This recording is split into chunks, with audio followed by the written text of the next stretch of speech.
Délivrance totale et parfaite. Eye Bokoyoka Sang. Biso nanga e moni. Biso e moni. Biso e moni. Matoye yoki. Matoye yoki. Monokwe tatoni. Moteme timi. Akoyoka Sango. Akoyoka Sango.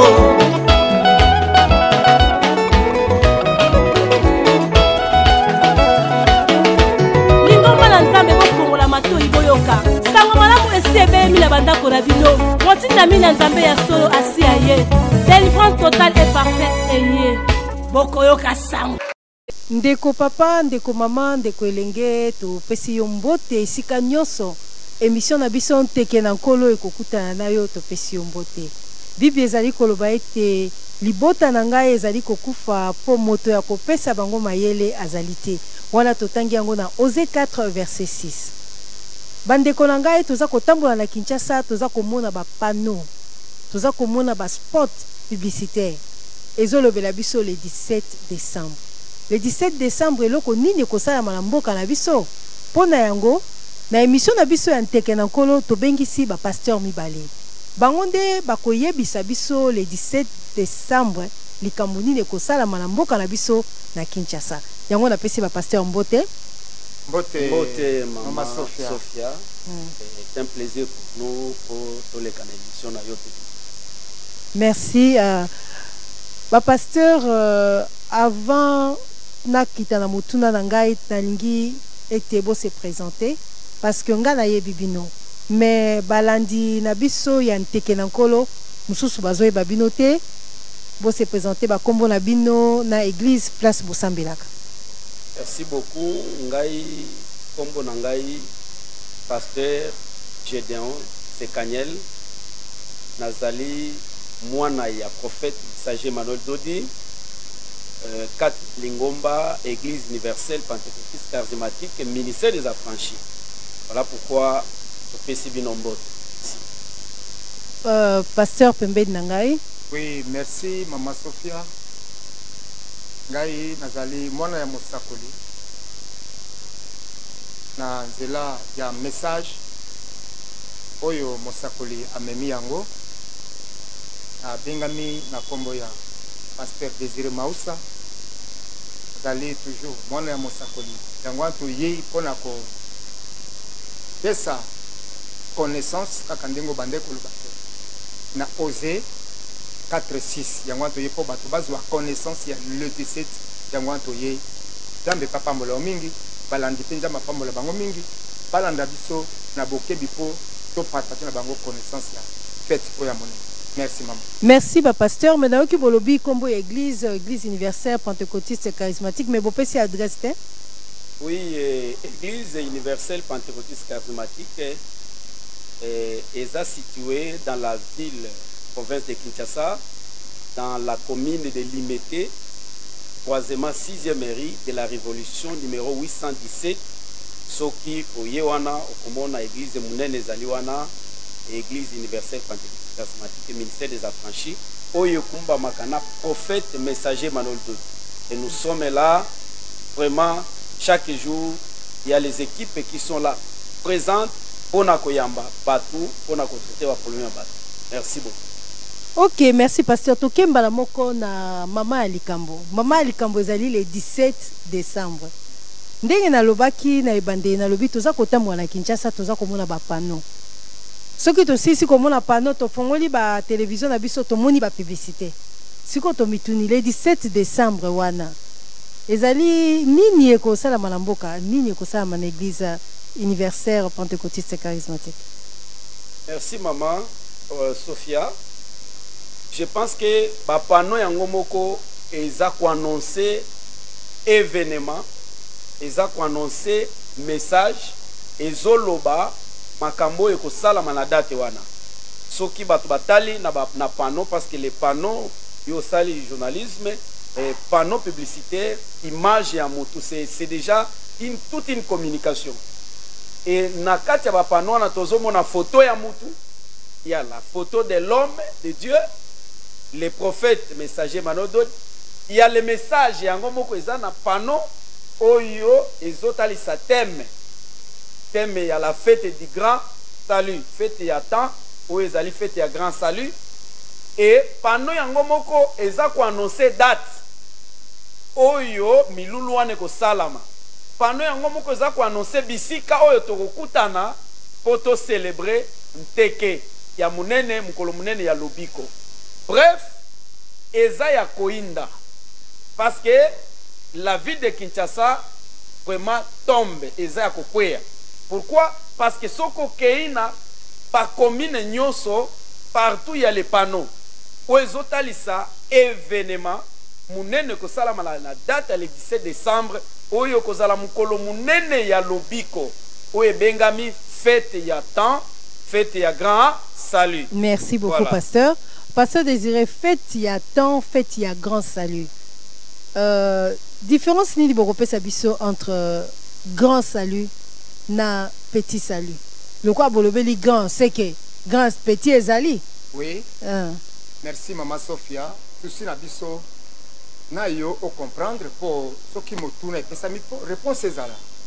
Les réponses fait la convaincant et puis na argument solide à fondé. Alors, pour le bas qui n'a débit, si tu attends petit, il y a que grand zali. Donc grand zali, petit zali. Pour le bas qui est adjectif qualificatif. Ok. Pour te dire que même la tabanzembo ya kala bayemba kayam. Le grand jour s'est levé. Dieu nous a visités. Voici un temps nouveau. Chantons gloire à l'agneau. En tout cas, Nzembo. Nous recevons de Christ ce qu'il avait promis. Le Saint-Esprit est là. Le grand consolateur vient consoler nos cœurs. Mais francophone, le grand jour est apparu. Oui, c'est une confirmation. Pour te dire que il y a un grand salut. Na loba kiboye maman journaliste, maman Sophia pour la émission Oyo Yantek. Pour la grand salut, tu y est comme on a que petit salut ezali. To loba kibo. Salut to ko le bango te ça qui définir ce qui est le salut. Alors, le salut ezali acte de mettre quelqu'un hors danger. Nalingala ezali mosala ya kotia moto libanda na makama. Libanda na makamba. Makama ezali ebele. Makama mosusu ezali accord. Ya nzoto. Ya nzoto. Makama mosusu ya âme. Ya molimo. Makama mosusu pe ya esprit. Ya elimo. Oui, ya molimo. Oui, elimo. Parce que moto akozata mosusu azotambola bien. Mais âme na ye eza bien te. Eh oui. Moto musu pour mon appel ya bien, mais esprit na ye azana déchéance. Alors, ce qu'on est grand par rapport à quoi? Grand par rapport parce que tango sali ango eye ko bix na corps, na âme, na esprit.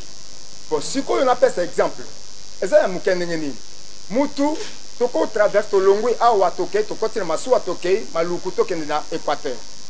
To koti na masuwa. Masuwa tange dindi. Sikoyo toko na danger, n'est-ce pas? Bapotre ko bakote na danger wana babandi ko ganga to kusala ne babandi ko bakotaki na danger. Alors danger oyo bakoki kotinda batindi sauvetage moko po balongola yo o lubona mokili.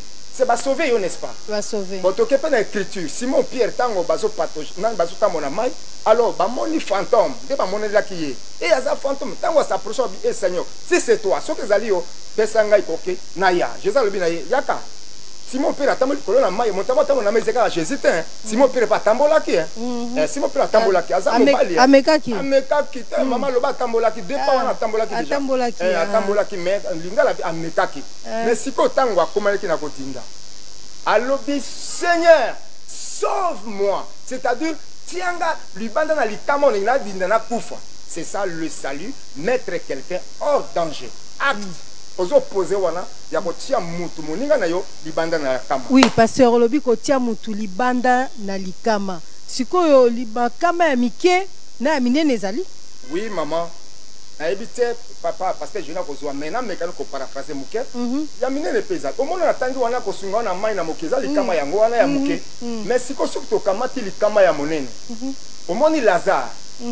Lazare na na moto homme riche tala bien moto wana Lazare aza ko souffrir na nzoto azomona na boy mais sikoyo moto homme riche wana azolia bien mais tango bakomi na dimension ya kufa kuna balobaki nini bamoni sika Lazare moto azalaki ko souffrir na nzoto ye kuna ame na ezalaki sauver likolo mais sikoyo moto azalaki kolia mituka azo bangombe babiloke bele wana mais kuna se trouver que yazali moto eloko te mais kuna lobi tindela ngai albi te tokotinda te lo moko te il faut basakoli na ba prophète bazakuna omoni ke ame na ye ezalaki déjà na bomoi te mais sika Lazare bien kazalaki ko souffrir ame na ye ezalaki akobika omoni ke kobika wana ezali kobika ya solo elekima ya nzoto.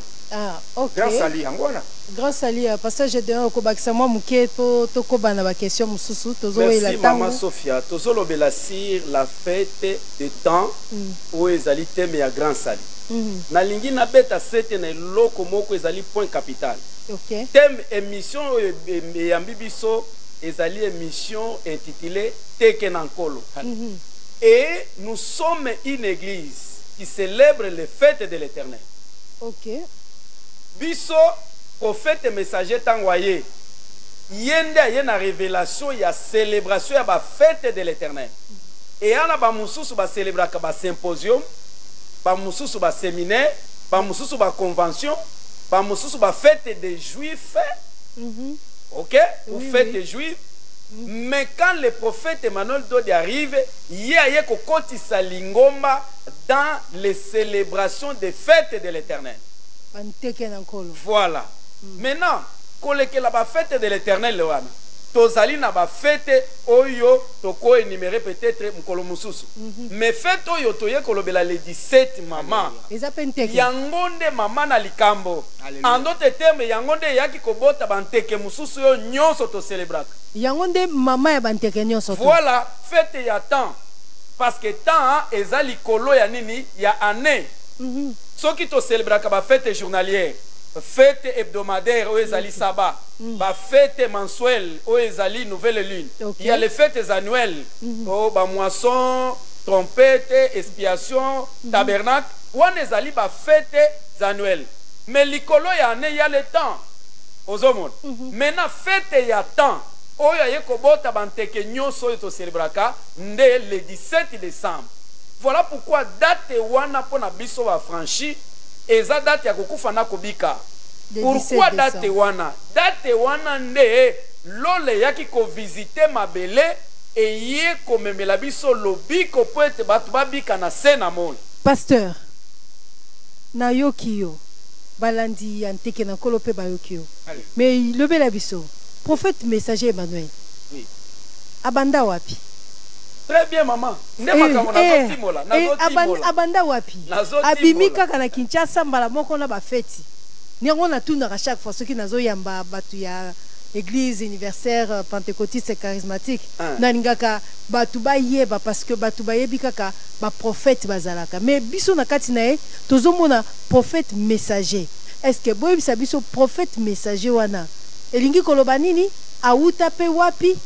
Histoire ngo ya 17 à part que na yebike na kobenga ye moko mosakoli akoya ko pesa biso na émission na biso Tekenankolo mais bino bolobela biso ata mukie mama ndeto za wana to timola ko to timola wana oza déjà ko pousser biso wana makabo to sanza to timola date wana le 17 décembre na lingi balandi yo so balanda ngai na esengo. Mais na katite me bokoki ko ya lobby pasteur Désiré pa lobby te bozo ko se compléter pe mbala moko. Tout à fait. Ah OK. Date wana le 17 décembre pona biso wa franchi nazala mukuse nakende musika te. Nde date oyo prophète messager Emmanuel Dodi akutana na Nzambe sur les mots qu'il m'a simba un certain 17 décembre 1999 na 15h. Nde dato yo prophète Emmanuel Dodi akutana na Nzambe ayamba mission ya koya kote ya lobiko ya munene na sukeli wana. Bon, ngaki na tuna question mususu. Olobi kilima simba. Kilima simba c'est-à-dire bisika oyo akutana na Nzambe. Ezaka na mboka nini? Eza na Katanga na Lumbashi. Ah OK. Na nzela ya kokende Katsumbalesa. Ah. Ngomba en d'autres termes mo c'est-à-dire ngomba. Ngomba. Ngomba ya kilima simba, c'est-à-dire ngoma ya balion. Ah. C'est-à-dire ça lokola mangengenge, lokola luzizila ndenge za la kawa bakina osambela mangengenge. Mais pendant ce temps-là, yepa bana kokende kusambela na ngomba wana kombo nango kilima simba. Okay. Na katanga na kipushi. Tango bana kokende kusambela na ngomba wana nde na date ya le 17 décembre prophète messager manodo de akokutana na Nzambe. Nde Nzambe akopesa ye mission. Akotinda ye kende obikiselanga batu nde ye kopesa ye message. Voilà pourquoi tozo batu bazomona na makomi bazokoma prophète messager. C'est que azamo sakoli atango ye na message ya lobiko pona kobikisa baike belé na keke oyo. Ah, OK. Pasteur Désiré. Mama biso. Nazomona modèle bozolo belango neti boza ba fanatique. Neti boza ba fanatique penza ya merci maman. À vrai dire, to épinglé na ba écriture. Omoni fête to lobi na monokoté, to pesa ba écriture. Fête et bandi na Lévitique 23. Okutala yango Lévitique 23. Otangi de 1 à 4. Au sauter. To kamati bon, so za lecteur malamu abandi na 26 aki na 33 asuki wana. Akomona ndenge nini Bible est classée et placée chaque fête na cohérence na yango. Alors ce que lingi pona ko marier ko épingler au pasteur Gédéon auti koloba na ba écriture lisusu. Ba kamata Ézéchiel 46. Ézéchiel 46. Ézéchiel 46 on pona ba sabbat pe na nouvelle ligne. Wana okomona yango. OK. Alors par rapport na temps kozwa temps ya Nzambe kosolana bato biso bana fête ya mokolo batanga na Job chapitre 1 verset 6 asukata na 6 asukata na 7 à 8 asuki wana amona comment ndenge biso tolaka na oya mokolo par rapport na Job oya ba ya moi na nouvelle ligne na sabbat oya pe ya oya talipona année. Mais oyo zapona tango kokisa likambo oyo mama yoka toza ba fanatique te ne ko répondre yo omoni tango Jésus ba fanatique ya quoi ba fanatique ya ba kipa foot merci olobi malamu na ngalinga ko tshelo konexana na yango toza ba fanatique te toza ko servir prophète. Ah bon? Oui, dans l'écriture Josué abengaki Moïse Seigneur parce que monaki que Moïse azalaki prophète. Mais pasteur, on a quand on Bible que tu serviras l'Éternel ton Dieu et l'Éternel ton Dieu te bénira. Mais yo le bio servir prophète messager Emmanuel Dodi. Na habité bino de batuba pasteur. Vous avez se contredire tes places wana. Oui, na ngina défendre na biso boy. Géasi mokolo moko ezaki guerre entre ba Syriens. OK. Ba Syriens ba ye ko envahir prophète Élisée.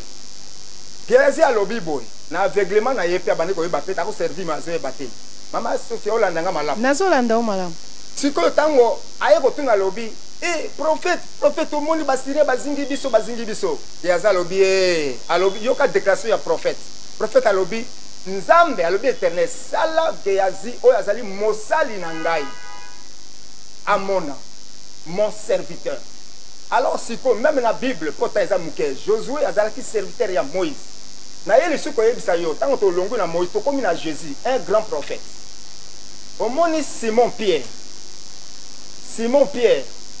abengaki Jésus Seigneur. Omoni sikoyo Simon Pierre na pesa na écriture mama Sophia. Na écriture tanga na Actes des Apôtres Actes des Apôtres chapitre 15 verset 21. Elobi nini? Elobi boy. Pato tout na tango yo wana bazalaki na tango ya kolobela Moïse. Mais Moïse na azwaki bato ba kotanga na tango nyonso na synagogue. C'est-à-dire Moïse azalaki na bato ko témoigner ye. Biso peto yo koloba bo. Yoka pona kolobela message. Eko chité wana pona pesa po ba yebake tozali wana pona ko témoigner nan. Au moni le 17 décembre ils allaient ensemble, il y a deux personnes ou deux personnages. Oh, Naye koloba. Personne ou personnage, tu ne peux pas dire d'une personne, ça pas de personnage. OK. On peut pas dire personne. Donc quel français mais comme dans le sens na yango.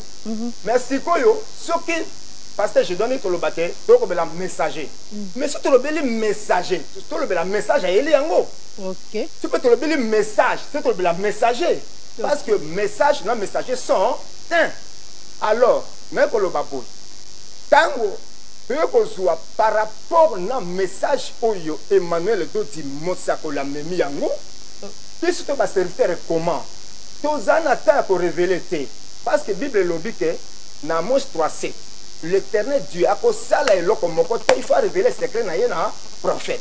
OK. Alors secret oyo otonto bisabato ya kilima simba ezalaki nde Christ nzambe kotika lola koya kokutana na moto parce que wana ezali likambo ya mystère eza mariage ya Christ na moto na ngomba wana ya kilima simba. Voilà message ya kende yango wana watango kotuna mituna tokokot na bito toko perforer to pesa yo diamant oyo bimaki na kati ya kilimasi bon pesa nga diamant wana na ningi na yeba diamant wana bandi na passage Gédéon diamant oyo prophète messager Emmanuel Dodi amemana na Kinshasa kaka ou bien na mokili mobimba na tikelo loba mama journaliste okoki kozala mosali ya nzambe ya solo oyo nzambe atindi fo akutana na nzambe. Alléluia. Tu ne peux pas être un grand prophète si tu n'as pas croisé Dieu. Toye kolobela prophète messager Emmanuel Dodi date oyo ya 17 décembre eza date eza vraiment ebomi bolamo ebele tolobi tozala kaka mukuse parce que peut-être ba oyo bakolanda biso ba comprendre makambo ebele te toloba kaka oyo ezali ya motuya date oyo ya le 17 décembre bien aimé nde date oyo prophète Emmanuel Dodi akutana na nzambe na ngomba ya kilima simba ayamba révélation tango ayambi révélation ya Christ apesi mission akende kote ya lobiko ya munene ende date wana le 17 décembre date wana yaki kokabola temps mibale. OK. Eye kokabola temps ya bantoma na temps ya basakoli wana tozolobela yango na écriture Éphésiens chapitre 2 verset 19 à 20. Bible zoloba vous avez été édifiés, vous avez été bâtis, vous avez été construits sur les fondements des apôtres et des prophètes. Jésus-Christ lui-même étant la pierre angulaire. Pasteur nakato kobota tango mibale nakato na nutepo makanismo ko etuninga ba fondation des apôtres eza différent na fondation prophétique. Mais yango Bible yango ezolobela ba fondement mibale ke botongami likolo ya moboko ya bantoma oui na ya basakoli. C'est que ça miboko mibale iya ba oyo batongami na bantoma selon révélation oyo Pierre azwaki yango nde aye kotonga église ya bapôtre qui est n'est rien d'autre que église catholique et romaine. Maintenant moboko ya mibale nde date oyo moboko ya mibale eye ko banda musala moboko ya bapôtre bandaki depuis l'an 0 eye ko suka na l'an 2000 finissant. Et maintenant moboko ya mibale eye ko banda na 2000 ezokende ti na l'an 3500. C'est que date le 17 décembre ezali date yaki ko sende de temps ya bantoma na temps ya ba sakoli tango mo sakoli mena ayambi révélation aye maintenant na tango oyo il faut batu bayeba tu ne peux pas servir Dieu soki oyebi ko situer musala ya nzambe dans le temps et dans l'espace été koyeba ngonga oyo banani bazana baton ya commandement banani nzamba pesi bango vision ya kotonga lingomba ce n'est plus les apôtres c'est les prophètes. Voilà pourquoi prophète a une révélation. Na révélation wana zwaki mission prophète a yeli bol yokanga bolandanga na bokebi. Prophète Emmanuel Dodi aza différent na basali nyonso ya sena moi pendant 7 ans parce que le 17 décembre tango akutani na nzambe ayambi mission ayambi révélation nzamba tinda kiye aya komema batu na lobiko ya munene c'est que batu nano babika kite. Ah bon? Voilà la mission que le prophète a reçue de venir prêcher le salut, la résurrection des morts et la vie éternelle. Or, si le salut est prêché, c'est qu'il y a les âmes qui ne sont pas encore sauvées. Ndekuna, ndekonanga aoutai koloba, qu'il a défini le salut. patolobela siko makambo lobiko tolongwe na révélation azwaki mission azwaki aye kote ya lobiko mena lobiko yango wana prophète aye kote eza nini ekosalama ndenge nini lolenge ni tokoyeba soki mutu abiki na abiki te bon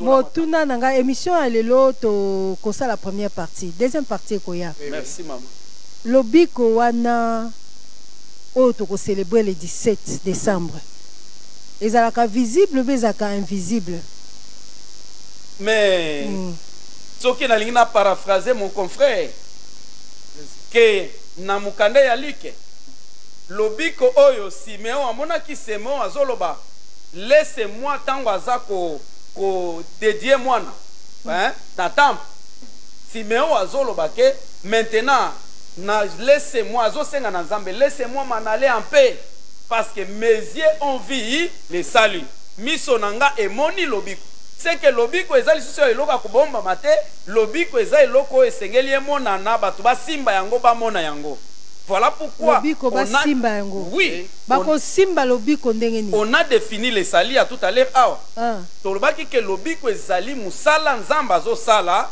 koya kolongola mutu kati na makama kati na makama oui kati na makama tozana makama kaka mibale tokende musikati toana makama ya ekeke oyo na makama ya ekeke oyo koya siècle présent na siècle à venir maintenant na ekeke oyo makama nini oyo bato basengeli kobika na yango oyo prophète aye kolongola bato na ba danger nini dans ce siècle présent danger ya liboso eza lisumu e lisumu munene ezali kozanga kondimela Nzambe na oyo Nzambe atindi kolo Yesu voilà ok voilà soki bato babiki na lisumu wana te moyeba kota lola ezate danger à liboso danger à liboso deuxième danger pasteur nazozongela yo wana tosengi na régie et balancer biso spot publicitaire ya le 17 décembre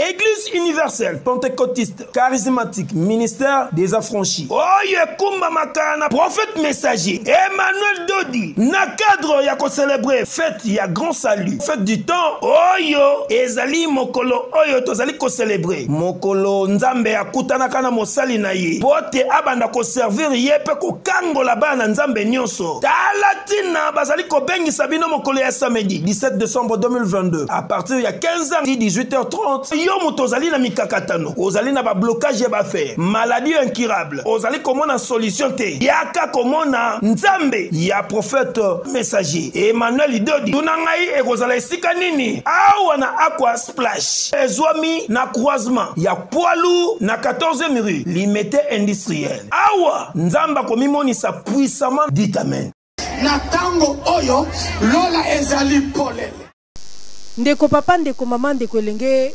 topesi mbote uti kolanda publicité na biso oyo uti koleka toyoki prophète alobi lola efongwami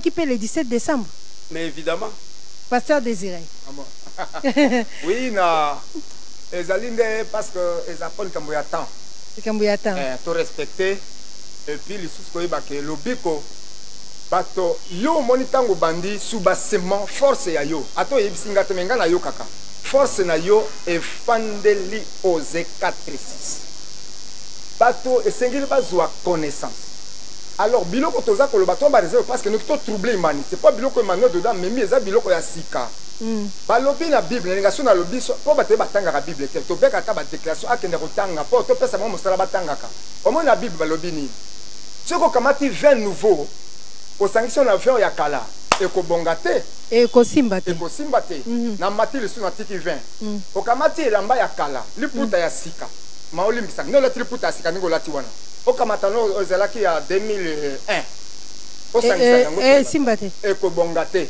omoni sikoyo tango oye kosangisa yango kolata na yo ekopasuka biloko oyo Emmanuel Dodi Mosa kolia ye na yango eza biloko ya sika mai ya sika mai ya kala wana soki tosangise kobonga te pourquoi omoni nazwi écriture ya liboso nangila bakisa mibale ya mibale eza nini oyo pasteur Gédéon alobi par rapport na Simeon alobi laisse-moi partir en paix mais j'ai envie ton salut c'est-à-dire salut et mon ami il faut que tu aies 2 ou 3 écritures tu peux écriture moko mais tango Zaché azalaki na ndako.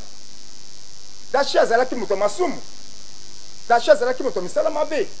Mais siko tango Christ Jésus ezalaki esprit te moto akoti na ndako. Tango aye ko poser ba acte. Jésus alobaki alobiki salut yoka. Et koti na ndako ya Zaché nana kotaki. Ezalaki ndekete. Ezalaki ndekete. Ezalaki peta mususu njokute. Te nzokopete. Ezalaki pe mbisite. Te mbisite. Ezalaki pe esprit te. Te esprit te. Ezalaki mutu. Yango tozo simba ke subasema na kosuka wana. Po to respecter ta. Subasema ya yo. Olobibo ine bandeli. Ngana yoki na linga ba écriture. Olobibo e fandeli Osée 4:6. C'est-à-dire manque ya connaissance. Alors pour tout possible, ce qui va y le 17 décembre oyo. Parce que le prophète, il faut à la Moïse. Prophète, il faut à la Tam Sousakoya. Prophète, il faut à Nigérian. Mais or que, la Bible est Tangali Congo. Congo est un pays prophétique. Le Congo est un pays prophétique. Alors, c'est un pays prophète Aza. Pétango prophète aïe. Aïe pour na lobiko. Lobiko est un abstraité. Est un frictionné. Est un pensé. Est un loko ya komona na miso. Autant ba kolbolo na mai. Ba komona ke ozalaki na mai. Ba lobolo na mokili. Ezali visible.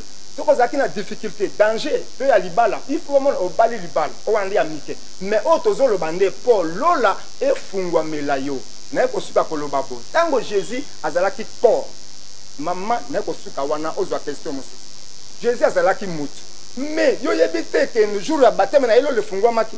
Ah. Oui. Bible le dit que ngonga wana lola e fungwa maki mais il y a une voix. Voix wana azalaki des messages à lobby. Voici mon fils bien-aimé à qui j'ai mis toute mon affection. Alléluia. Écoutez-les. Bishop Tebina Kilima Simba, voyez le Bamaki. Son fils, parce que Nangomba, il y a un mystère de fils. Alors, Moïse a un fils. Jésus, fils. Alors, Yoka, Emmanuel de Dieu, fils. Manifesté. Il y a un incarné, fils Christ, invisible. Tant que il y a un message, de lobby, écoutez Emmanuel et d'autres. Voilà, Kilima Simba, c'était ce mariage Christ avec cet homme pour donner la vie éternelle au peuple de Dieu. Pour donner la vie au peuple de Dieu. Vie yango tozomona bato bazobela ebele na Kinshasa. Bato bazobela ba cancer, bazobela ba sida, bazana ba problème ya ba mari de nuit, bazana ba problème tozana kati ya Kinshasa, boza ba pasteur. Sikoyo prophète messager Emmanuel Dodi, ya yeka kana grand sali. Est-ce que abi qui se rappelle bateau babela ba sida? Est-ce que abi qui se rappelle bateau babela ba cancer? Est-ce que ba situation wana? Est-ce que yepé aza capable de ça? Ou bien yeli biso kaka sali grand salut grand salut. Voilà maman na kolwa muke pona pesa parce que ndeto zawa. Na moni pasteur déjà banjo ningisa abandi ko ningisa mutu neti alingia. Na sikoyo na ki pasteur je donne bandelo bakini. Eza ya muke pe ya munene. Ya muke ba mabala ba niko ba bonisi wana. Mais na ko bisa yo bo. Biso objectif na biso vision c'est à focaliser na vie éternelle. Tolanda kanzambe pona mabala te. Pona bozuité. Nena lo babu. Yo kanga mama mama pona bozuité. Parce que koko zo libala mais ojangi lola. Balobi bandali mais naza na ona kinche naza na ona mboka awa. Nazo ya mama. Yoka. Mais siko ezani. Et l'autre, balobi landa no ezali o eleki nyonso. Mais tango tozo ko chiter pa na yo ko lobabo. Na ko ngape nazo tuna yo to sunga na sikoyo. Tango Jésus ngande journaliste. Ngande motuni. Yonde mo pesi réponse. Tuna bato baza kolanda. Jésus ayaki. Bato babela kite. Bato babela ki. Tango Jésus ayaki, bato bakufa kite. Lazare pas kufa ki. Bato bazaki nzala te. C'est-à-dire quiconque croira. Le problème c'est pas croire. C'est-à-dire quiconque qui aura la connaissance. C'est-à-dire, on s'approche de la connaissance, on croit yango kobik. Mais biso pe na Yesus awa na message o Emmanuel dedans même. A même kaka okena lolati. Yango na lobaki na ba fête na pesa ki Ézéchiel 46. Comme on a ke biso nouvelle ligne ezalaka nde fête ya kopambolama. Nouvelle ligne ezaka fête kozwa mabala. Nouvelle lune ezaka fête ya kokangolama awa bato babika ka wenze. Oui bato babika netije. Soki oye awa na ozangi okozwa obeli okobika. Mais sikoyo eza makambo mibale. Grand salut par rapport na corps, na âme, na esprit pe na vie. alors siko grand sali yango ezalaki nano ba ame nano ebika maman olobi ame zela no kembangu pasteur Désiré olobi ame corps esprit salut pe na vie grand salut donc ezokota na baspect nyonso to wana nyonso siko aspect oyo ya bato akobika eke tokitiango na aspect ni aspect ya bato kobika par rapport na nzoto ya nzoto aspect na yango tobambi yango na écriture ya Ézéchiel 46 wana nde nouvelle ligne okokamata yango mpe na Ésaïe 66 okokamata na 23 okiti kuna okomona te à chaque nouvelle ligne à chaque sabbat toute chair viendra. Il faut battre un sobaya, parce que prospérité. Tant que bima wana, bako kuta ba différence auto. Yula libale ko pesa ma. Ma bale ko pesa ma, santé ko pesa ma par rapport na yango. Mais oya grand sali, eye ko zwa, ezala na corps, ezala na âme, ezala na esprit. Nyonso. Obi na kishota ba batera prospérité, mais ate prospérité musu ye pas obela. Papa tera yango.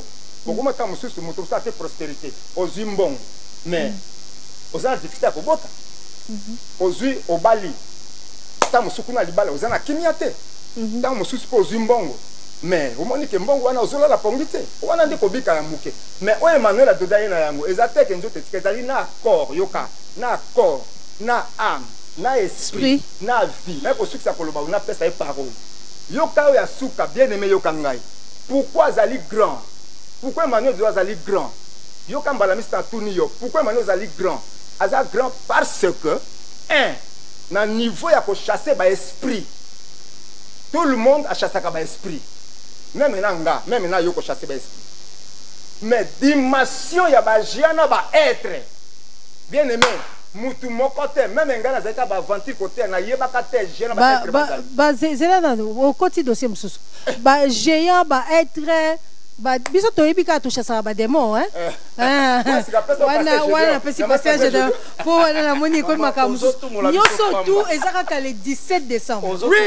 donc ba géant na ba être nazo tumbola te na lingi na yeba balandi ya nteke na nkolo bazolanda biso balingi pe ba yeba nazongela grand salut donc grand salut wana est-ce que olobaki est-ce que yeko bikisa kaka corps ame esprit ya bongo ba problème ba problème ya bipo parce que pasteur na tuni motuna wana réponse na tuni motuna wana po bato bazolanda biso bazana ba problème bazoluka ba ya le 17 décembre mais siko bazana ba problème eleki ebele siko bazoba bino bazolobela ka lobiko ka ya molimo siko nga nazana problème na nzoto na kosuka wapi yango nde motuna na tuneli bino na ye OK d'accord totimola tozoki na makomi ya grand sali alléluia quand le grand sali arrive maman grand sali eyaka na babolamo nyonso ozolanda grand sali eyaka na babolamo nyonso dans le grand salut et d'ailleurs notez bien la force du grand salut c'est la délivrance totale et parfaite alléluia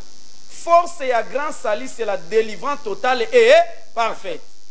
Force et à grand salut. Dans le grand salut, il y a la guérison des malades. Guérison. Voilà pourquoi tu as confirmé dans l'écriture. Hébreux chapitre 2, versets 3 à 4. Yoka. Comment échapperons-nous en négligeant un si grand salut qui, annoncé d'abord par le Seigneur, nous a été confirmé par ceux qui l'ont entendu. Virgule 4. Dieu appuyant leur témoignage par des signes, des prodiges et de divers miracles. Maman Sophia, quand les grands salis arrivent, grands salis à l'accompagner naba miracle, signe, prodige, il faut via mutualité transformation. Parce que Nzambo azobiki sanzoto, il est le même diazobi qui sa nanzoto na yo, na molema na yo, na molimo na vi na yo mobimba. C'est-à-dire, dans les grands salis apportent aussi la guérison des malades. Alléluia. Voilà pourquoi le 17 décembre, bah, oyo bazobe la maladie en zoto, bah, cause la guéri.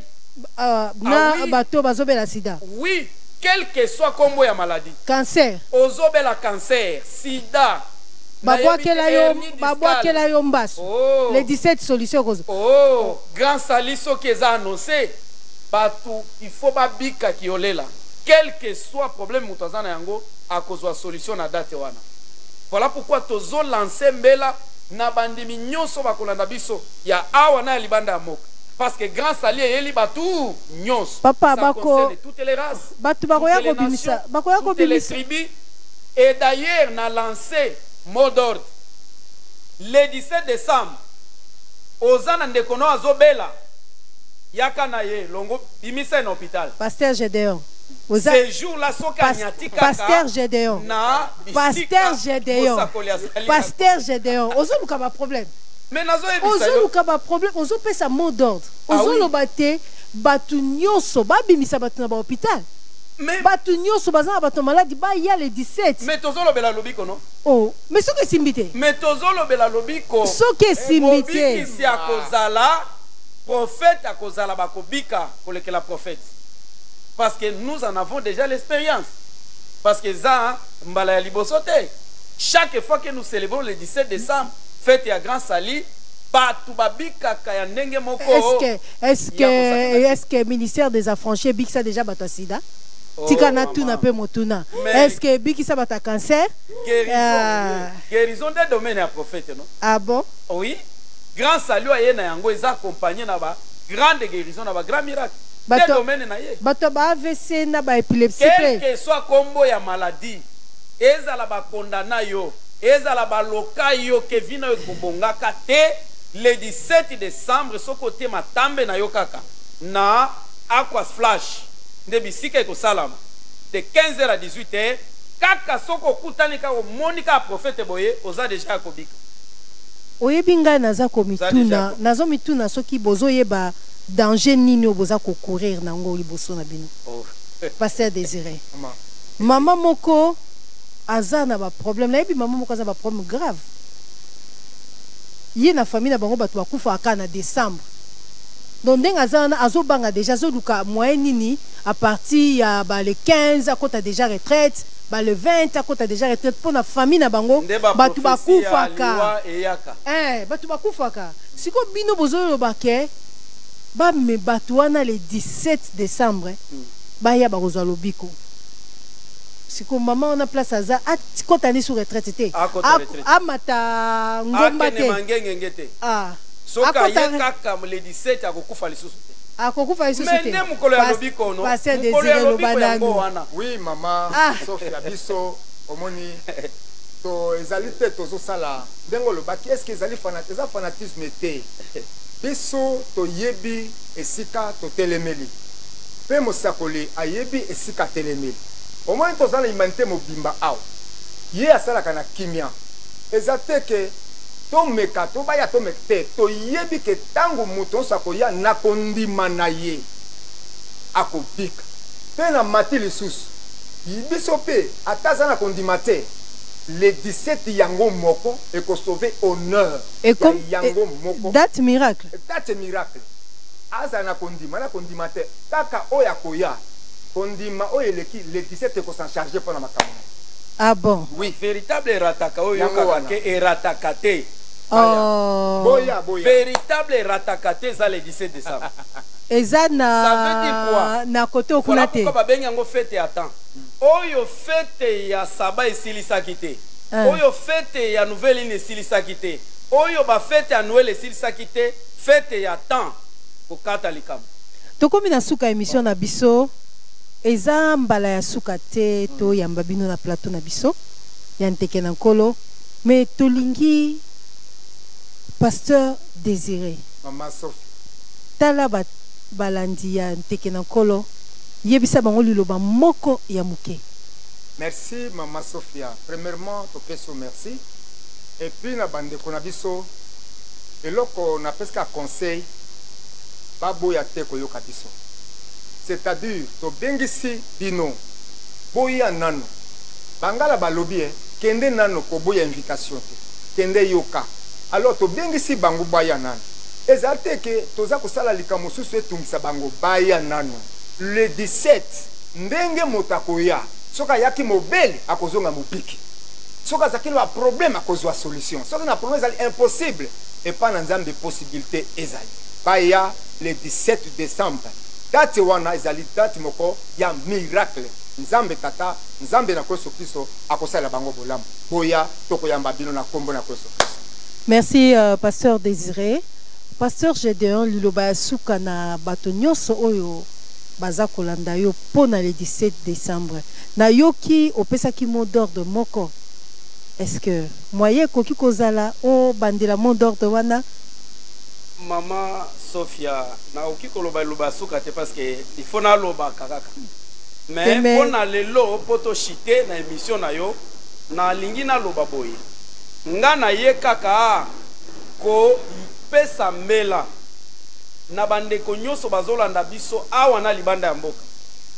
Le 17 décembre ezali mukolo munene ya lobiko. E lobiko ya mosakoli ye nango eza lobiko eyeko bikisa mutu na baspe na yango nyonso. E date wana na lancer mot d'ordre. Ozana ndekono azobela mutu moko aloba na mboka oyo soki osambeli bisika songolo olembi yaka nano omeka nzambe à le 17 décembre. Peut-être kuno zo sambela mosali wana ya yebi makambo ele kana 17 décembre te mais yako kutana na mutu à le 17 décembre et le 17 décembre oyo quelle que soit maladie na yo babeli bakobika bakanga bakokangolama ozana ndeko na yo azo bela bolongwa meme na elikia yaka na ye le 17 okopesa nga raison oyo nyonso akotia matambe na ye na bisika milulu ne kosalama na 14e mairie poids lourd limité industriel na Aquas Flash milulu ekosalama de 15h à 18h et nzambe ako glorifier motinda minaye mosakoli ya tango Emmanuel Dodi. Et je vous jure que ce jour-là oyo nyonso akoya na problème nzamba ko consoler parce que les salis c'est une grande consolation. Allez. Kolo apambola bino nyonso. Merci. Merci pasteur Gédéon Chamala. Merci pasteur Désiré Moussa. Merci maman. Merci na bino bandeko ba papa ba mama bilenge nyonso ya émission Teke na Nkolo. To pesi bino merci bino bat pozita na bino ya kolanda biso. Wana to mona ki na caméra to moni équipe mobimba ya EIPC wana to moni Carlos, to pesi Mbote, to moni Prosper, Christian, Osé, to pesi équipe technique nyonso tout. Merci na maman Nadine Azana Régie et puis to zangi cité kopesa merci na ba santu nyonso tout ya église universelle pentecôtiste charismatique wana to pesi respect makasi pa prophète messager Emmanuel Dodi ndeko le 17 ngana ozanga te yo pe kozanga te lobiko ye ciao. Délivrance totale et parfaite et bokoyo kasang. Biso nanga e moni, biso e moni, biso e moni. Matoye yoki, mono kweta toni, moteme timi. Akoyo kasango.